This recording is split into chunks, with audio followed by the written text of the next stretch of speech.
3-line piece. The high rolls on this piece are insane. It's 45 CV as a 3-line and has 6.5 recharge for a 51 roll value piece. What the hell, dude? Feather. 43 CV, low roll crit damage, perfect substats, juicy. HP timepiece with 3-line, 33 with 11 recharge. Your goblet still could have one more roll, buddy. One day. Dude, this piece is insane. Like, what the hell is that? This is the same thing as the flower, but better. Like, can you imagine?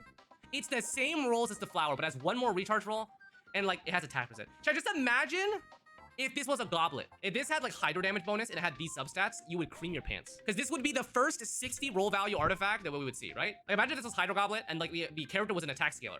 This would be 45 CV, 10, 5 recharge is 61 roll value. Raiden Shogun. Engulfing Lightning R5, 4-piece emblem, C6, triple crowned. This Raiden has the second best CV from CC Cleanse artifacts. Okay, standard 42. 48, it seems. I see. You still suffer from the curse of the timepiece. That crit rate is 2% lower than it could have been, but overall still very nice. Definitely lower on the crit rate. Goblet, 37 CV with 11 recharge offset. Mass, 27 crit damage.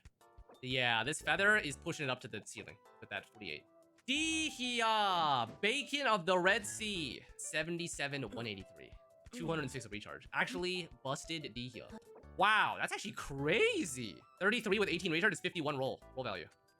What does your Yelan use that you don't use that on her? Oh, I see. Timepiece, 13 HP and low roll crit rate, but otherwise pretty solid. Pyro Goblet, okay. 10, 12, 10. Damn. All right, then we have the final build, chat. The Oppa Xiangling. The character with 76... Oh my god, I know this build. 80, 160 without a crit weapon. 190 recharge, 322 EM. There's nothing wrong with the attack, by the way, chat, because you guys have to remember this is R5 Engulfing Lightning. The pieces. Jesus Christ. Shibar, dude. Okay, 47 C. We're gonna start off with 47 with the 17 crit rate piece. Okay, that's fine. That's fine. Everything's okay. Okay, a 4-line. Almost perfect, but it rolls flat defense. So it's 43 CV. Okay. Timepiece. Damn, if only this was higher rolled. EM, main stat timepiece with 30 CV and 10 recharge. Okay, wow. Imagine being this cool to have a Pyro Goblet with 40 CV on emblem. That's crazy, dude. When will this happen to me? And then a perfect mask with 40 EM and 30 crit damage to seal the cake. This is CC Kun. Not shown here is Mona, by the way. Mona also has a build. Chat, I wanted to remind you guys that we are going to be reviewing his full account again for another big review, okay? But this is something that I think is insane that I want YouTube to see. That he has 9 complete emblem sets with decent stats. Here's also the kicker, chat. He has 1, 2, 3, 4, 5, 6 on-set ER timepieces with like usable stats. Damn, CC. Yeah, I could really use one of those, man. 7, is it because Mona has one? Because Mona, I see. He has 7 on-set emblem ER timepieces. Thank you for letting me showcase your insane character roster, CC.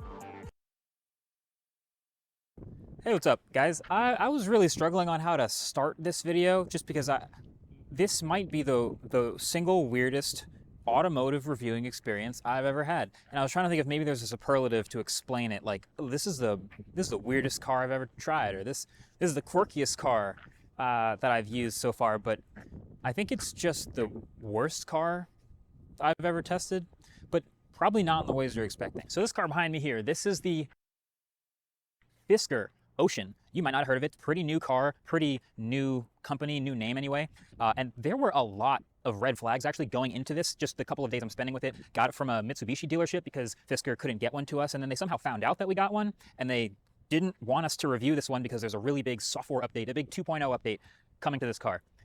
And I believe you, Fisker, but that's the thing, is it's not really in my policy to wait on promised future software updates. I'm gonna review the car that's out now, that real buyers are actually living with. And then how about this? At the end, I'll tell you what their promised 2.0 software update is supposed to include. How about that? Deal? Okay, deal. So the fundamentals on paper are the Fisker Ocean is, it's a midsize, it's like a crossover SUV, fully electric, and I really wanted this thing to be good. Like, I'm not just saying this, it's because it's competitive in the same fundamentals as a lot of the most popular EVs, like Tesla Model Y, Ioniq 5, EV6, Mustang Mach-E, like that's what we're looking at here. It's an electric crossover the size of those other popular ones. It's in the $40,000 to $70,000-ish range, although this is the launch edition, which is like a high trim. It's the only one you can get, but it's about $75,000. But the reason it's bad is not actually the fundamentals. And I think a lot of people who have reviewed this car before have spent like a day with it, maybe 2 days with it, and I've watched a lot of those videos trying to see if they've noticed things, and it's not going to show up in a day. You live with this car and it slowly rears its ugly head, but the fundamentals are actually fine. Like, I actually think it's a pretty handsome trim, a pretty good looking car. This is like a satin blue-green paint that shows up as a slightly different color from different angles, but honestly, I think it's pretty good looking, nice looking front. This is a dual motor vehicle. It has a 360-mile range, at least claimed, and we'll get into that in a second. And it's got good materials. It's comfortable. It's got a good amount of storage. It drives pretty well. It's quiet on the inside. It's got a pretty soft suspension. It's more luxurious of a ride than a Model Y. But I'm gonna say there's a lot of really unique ideas and really unique things in this car that I've never seen in any other car. And that's exciting because I wanted that stuff to be like innovative and make its way to other cars. But if the rest of the car is bad, then it won't be seen as competition and they won't feel the need to adopt it. So I wanted the whole car to be good. Let me show you what I mean. So first, on the outside, pretty good looking shape, I think, for a 2-row crossover SUV. I like the lights. It's got this nice light bar across the front here. Weirdly, it lights up and says Ocean at night right there, but I like this grille. It nicely hides some of the cameras up there. There's no front trunk, but you've got this like floating Fisker logo in the middle here. It's pretty big, but good looking front of the vehicle, I think. Kind of gives me Range Rover vibes a